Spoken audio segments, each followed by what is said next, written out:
way, good sir. Over here. My rooms are the best kept on the Sword Coast. My hotel's as clean as an elven arse. You want some whiskey? I gotta stop dipping into me own ale. 'Tis a pleasure to serve Gaunt's tinkering majesty. Useful gadgets I have. Yes, I do. I've got the best prices this side of Cormier. Ah, I know a discerning eye when I see one. Welcome to my humble establishment. The customer is always right. Why do I live in such a pissant town? So I kicked him in the head till he was dead. Whoa, now that was a stinker. Hello, dreadfully sorry. But I'm afraid I'm gonna have to kill you. I have a blade with your name on it. Sorry, friend, but you've got a date down under. None cross Grey Wolf and live. You're all going to die. I'm going to slit your throats, open up your guts, and spoon out your brains. Oh, you bastards! You hurt me! They hurt me, honey! Die! Die! Die! Oh! Could we have a moment of your time? I am death come for thee. Surrender, and thy passage shall be quicker. Hush, little baby, don't say a word. Nimble's gonna show you the big black bird. Why Nimble has been hired to deal with the likes of you, I'll never know. Be ye friend or be ye dead? Look at Kristen, honey. It's the heroes of the Sword Coast. They're the real deal. Hey, fellas. Guess what time it is? Yep, you got it. It's time to die. Run, child. Get out of here. You must learn to be patient, child. I'm too old for this. Listen carefully. If we ever become separated, it is imperative that you make your way to the Friendly Arm Inn. There you will meet Khalid and Jahira. They have long been my friends, and you can trust them. You're a fool if you believe I would trust your benevolence. Step aside, and you and your lackeys will be unhurt. Wisdom is only possessed by the learned. Our library is a man's harem of knowledge. You are indeed family. No other could have lived to oppose me in person. Of course, it will not matter in the end. Ultimately, I will prevail, and a new era will be born unto the realms. Your death is inevitable. The streets will run red with blood when my work is finished. Killing is our father's work. Embrace it as I have.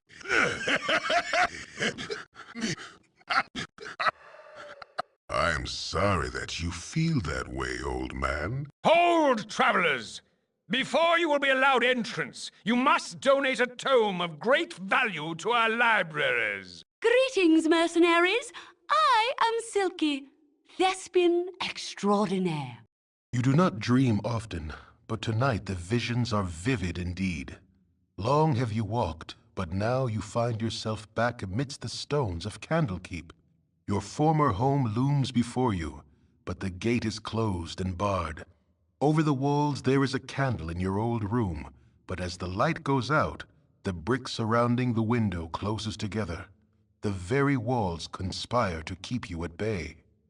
A familiar voice startles you. Though it is calm and caring, you cannot go back this way, child. You must go on. Gorion forms before you. And though his image should be comforting, it seems but a shade of his living self. He is dead in your dreams, as in life. The phantom of your foster father gestures toward the blackness of the wood, as though it should be inviting. Perhaps it is, in a way, but the traveling will be hard. As you think this, a smooth and obvious path becomes clear out of the corner of your eye. It seems meant for you, pulls at your very being, and promises to quickly lead you away from the life you once led. Perhaps this would be for the best, but it is a bit too convenient for your liking. You do not wish to dwell upon the loss you have endured, but neither should it be forgotten. Gorion smiles and fades away. The pull becomes a push, but you turn away. Steadfast in your new direction, the way is not quite as clear, but it is sure to be interesting nonetheless. A whisper follows as you stride away. something vestigial and sinister that you recognize, but yet have never heard. You will learn. You don't look back. You are startled out of sleep with a chill, though the night is warm and calm. It is as though someone has walked across your grave, and for a moment you wonder if it was you. With this thought, the ground beneath you opens, and you are swept into the dark. When light returns, you do not find its presence comforting. Before you lay the empty mines of Nashkel, cleansed by your previous passage. You move through walls and floors alike, descending deeper and deeper, until a bloated figure comes into view. Mullahay, in no better shape than you left him, stands motionless before you. Held from whatever afterlife calls it, this foul apparition has been waiting for you. A dagger of bone hovers before it, ready for a willing hand to drive it deep. Had this creature breath, you are sure it would be hurling curses. It waits for the kill, a death beyond death, and knows no hope. You turn your back on the blade, and it clatters to the floor. Punishment enough shall find this creature in the land of the dead. You need not inflict any more upon him. Surprised and thankful, the visage of Mullahay hobbles forward and through you, off to whatever fate it deserves. Perhaps for safekeeping, it leaves a part of itself behind. It is a spark of hope that fills a space within you, a dagger-shaped hole you did not know was empty. There is a cry of rage from the depths, and the dagger of bone launches itself through the air, your heart its target. You awake just as it should have struck, and the cold sweat that covers you stings your eyes. A disapproving voice lingers in your ears, though it should have disappeared with the dream. You will learn. As darkness falls, your mind drifts back to events past, and to triumphs well-deserved indeed. A fortified camp secluded and guarded from the entire coast, and it is naught but easy pickings before your guile. All manner of bandit and brigand move about here, but you may as well be invisible amongst them. Your recollections are interrupted by a powerful gust of wind, lifting you high above the camp and woods both. Your arc crests in the high morning sun, and for a moment you are as a bird, free from your duties to those below. With unseen hands, the earth reasserts her hold on you, and suddenly you feel less like a sparrow and more like a catapult stone. Without impact or fanfare, the ground accepts your passage and does not strike back.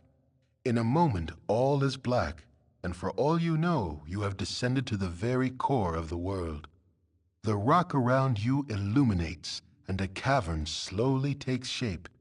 Though you can see no more than a few steps ahead or behind, stumbling forward, you find yourself face to face with yourself.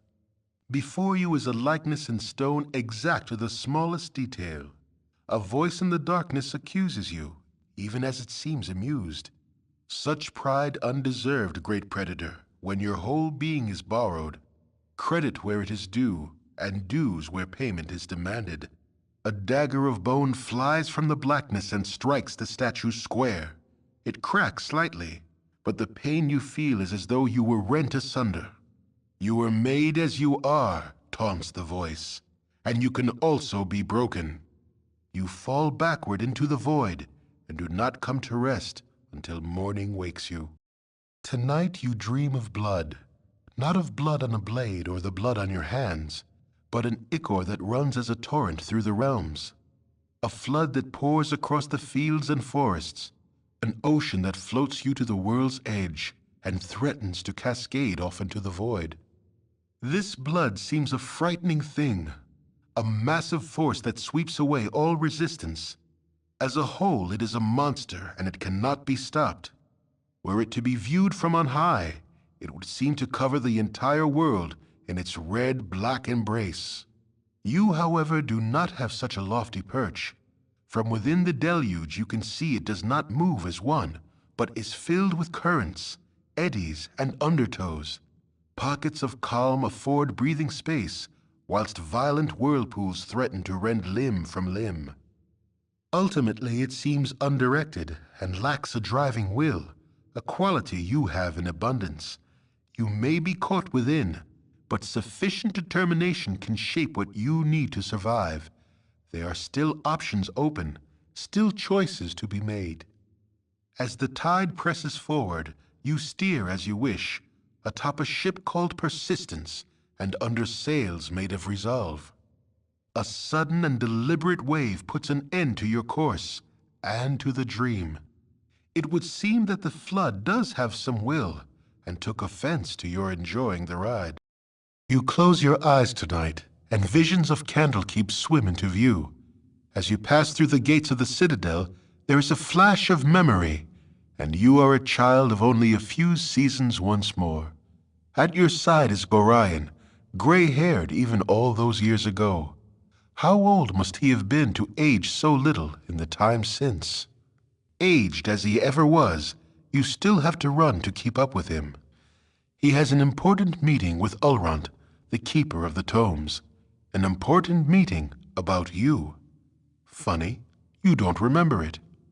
As you stand outside the doors of the inner keep, you can hear the shouting from within. Gorion seldom raised his voice, though you did not care to listen to the discussions at your previous stops either. As you trace patterns in the water of a fountain, a reflection distracts you from the argument. A large raven has perched atop a stone wall and stares directly at you with huge black eyes. You stare back through the mirror of the water and are suddenly afraid to meet the bird's gaze any other way. It has claws for feet. You think to yourself, little skeletal claws. The doors of the keep suddenly swing open, and Ulrond storms out. He glances at you for a moment, but looks away as he speaks. You both can stay, he sneers, but mark my words, that child will be the death of you. A flash of memory once more, and Gorion walks out of the keep as he is today, dead. You drop your gaze back to the water so as not to see. The raven is gone, but your own image remains. Your eyes are black, like those of a bird. Like father, like child, the reflection says. You wake with a yell, predictably unrested. Tonight you sleep hunted by all, and wake in a dream hunted by one. Tonight you are the monster everyone claims you are, the kobold scorned like a rodent. The ogre that children fear comes in the night. The mobs and their torches now come for you, counting you among the creatures you once did hunt. Or so someone would have you believe. Once again you hear the voice, a voice that now makes no secret of its origins. It speaks of destiny and nature, and of evils bred in the bone. It says you will never be free of the mob, that they will hunt you for what you are. Murder and death run through your heart, and accepting that will supposedly give you power. The essence of Baal within you cannot be ignored. But you have not ignored it. You realize that from the first you have fought the very blood in your veins, fought dagger and claw for each victory, and ultimately you have triumphed. With righteous will, you have turned the dark forces within you to good purpose. Whatever the foundation of your being, you have remade yourself in your own image. Amidst threats it does not yet know are empty, the voice tries to play upon your doubts, but finds none. As you stare unwavering, the presence grows weaker and weaker. As it fades from your mind, one warning does stand out amidst the din. It speaks of others that will listen where you have not, others that will embrace what you have rejected, and others that will be your death. This describes but one man, and you know of no other it could be. He who orchestrated your fall, deceived your comrades, and deserves all that your justice shall meet upon him. Saravak. He is a debt that must be paid to the whole of the Sword Coast. You awake sure of your cause, and of what must be done.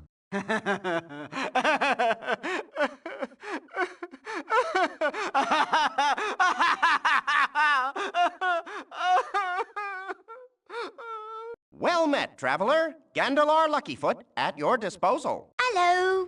In the year of the turrets, a great host will come from the east like a plague of locust. So saith the wise Alondo. The worm shall wander the earth, and such a pestilence will follow in his wake that all that know of his passing shall be struck down by the plague. So saith the wise Alondo.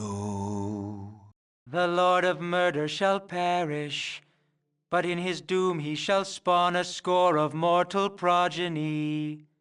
Chaos will be sown from their passage, so saith the wise Alondo.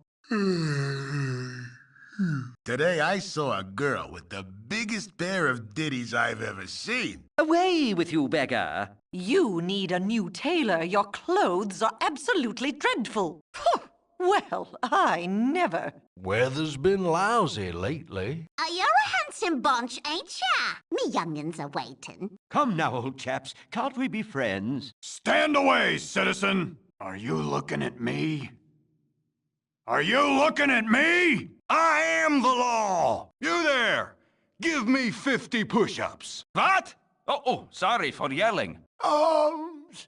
Arms for the poor! All that glitters is not gold, but all that's gold most certainly glitters. I've sparred with demons from the 9 hells themselves. I shall barely break a sweat here today. Don't poke Drizzt. 'Tis entirely unsociable. By Moradin's hammer! Me timber's bad enough without ye bothering me. Hey, sexy.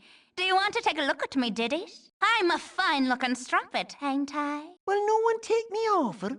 Bah, you're all nae minute tall. Come in poor, walk out rich.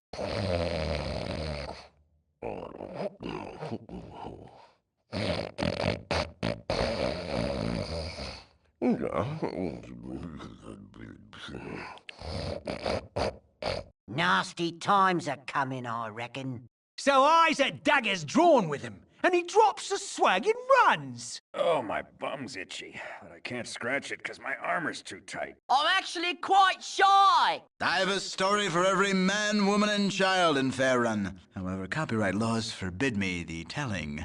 It's hard to find decent folk nowadays. In the year of the turrets, a great host will come from the east like a plague of locusts. So saith the wise Alondo. I need some ale. Glad to meet you, friend. Hey, friend. Good to meet a fine sod such as yourself. In the year of the turrets, a great host will come from the east like a plague of locust. So saith the wise Alondo. Shut up! No questions! Make an appointment! The coordinator speaks to no one. No one speaks the coordinator. He did this. He did this. We must find him. He is the cause. He is the one that brings the tests. This place destroyed the work I did. But now I shall have him. Restore me, I will! What is the meaning of this intrusion? Who are you? Learn your place, Simon Havarian. You have brought me to the brink of madness, Simon Havarian, and now I will repay you. Maybe I be you now. You are no more. I be you forever. Maybe I'm Dooley today. Tomorrow I'll be something else. Who are you today? Tonight I'm someone free? What face should I wear for this? Bad dog, away with you! All dogs go to heaven! No more tests, no more questions, no more! Back! Bad dog! One has lots of time for reflection while waiting for the endless waves of bad doggy werewolf monsters that chew your toes while you sleep! What now? Move along. I've rather strained my voice. I would prefer to face the dogs of fire themselves. This Irenicus is surely a tool of the Gibbering 12. Cheap sweater? Well, I'll have you know that belonged to your grandfather, you ungrateful git. TX shall rule the world. Just you wait. TX will smite thee. TX rules all. You are but grease for the wheels of his rule. Silence the squeaking of those that protest. He rules all. The heavens move because he waves his hand. The waters stir as he twiddles his toes. The wind blows as he passes, and on a whim, he can break them all. You will wear what face TX orders. Today he rules all! None stand where TX stands, lest he walk atop them. TX shall face him alone. TX judges you not worthy of helping him, though you may watch if you wish. It matters not. All will fall, eventually. This creature has foolishly come amongst us, my brethren, thinking that we would be lax in our senses. Tell me what should be done with it. Ye shall be silent, evil one. The power of the Maid of Misrule will be demonstrated here today. And lo, the judgment of Beshaba has been called upon this most evil of drow, and she has been found wanting. May the people see their salvation from your evil in the Maid of Misrule. Pray that she is merciful, foul one. Done nothing. You are a drow elf, are you not? That is as good a reason as any. Allies of the foul creature. Allies of the drow. I am one with the mighty! It's Uncle Lester. He's risen from his grave. He scared everyone away who was at the funeral, and now he's come after me. Many, many pretties, piled high beyond the sky. To look at him is to see too far. I cannot look to him. Their presence sickens me. Kill them. Another day, fool. Another day. Oh, 'tis like a nightmare. Yet more hooligans tracking the filth through the halls. Happy I am. Yes, I am. Soon to go back to the grotto, I am. I miss the tunnels of home.